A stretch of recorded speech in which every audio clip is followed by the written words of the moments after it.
Isang mapagpalayang araw po sa pagpapatuloy po ng ating talakayan sa Rule 53 ng Republic Act 11917.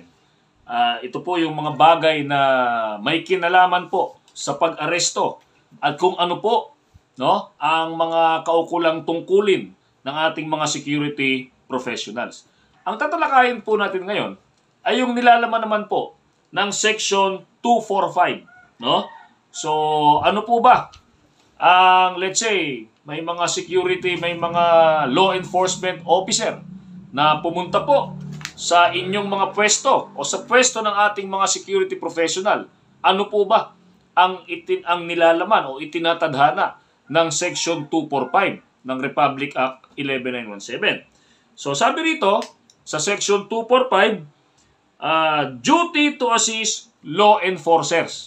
Okay? So, dito po, nakatali po ang ating tungkulin dito bilang mga security professionals. Ano po ang isinasaad? So, sabi po rito, duty to assist law enforcers. Any security guard or any security professionals shall be duty bound.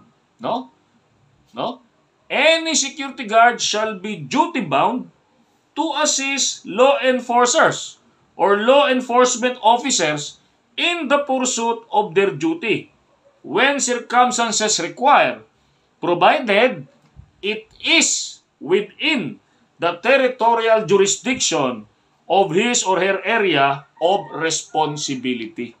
Okay? So ano po ang ibig sabihin po nito, So tayo po bilang mga security professional, So, just in case nagpatupad ng pag-aresto or merong hot pursuit, So, may hot pursuit duty ang isang kapulisan o ang isang law enforcement units, At tama-tama po na meron pong isi-serve na kung ano man, warrant of arrest, search warrant or what, Ano po ang isinasaad? We are duty-bound to assist any law enforcement units.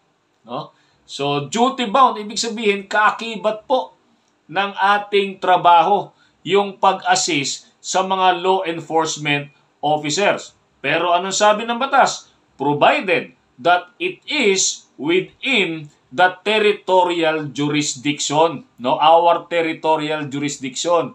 Meaning po, yun po ay pasok sa ating AOR or Area of Responsibility. Yan po yung makikita ninyo sa inyong mga DDO o Duty Detail Order. Okay? So, dun po sa mga security professional,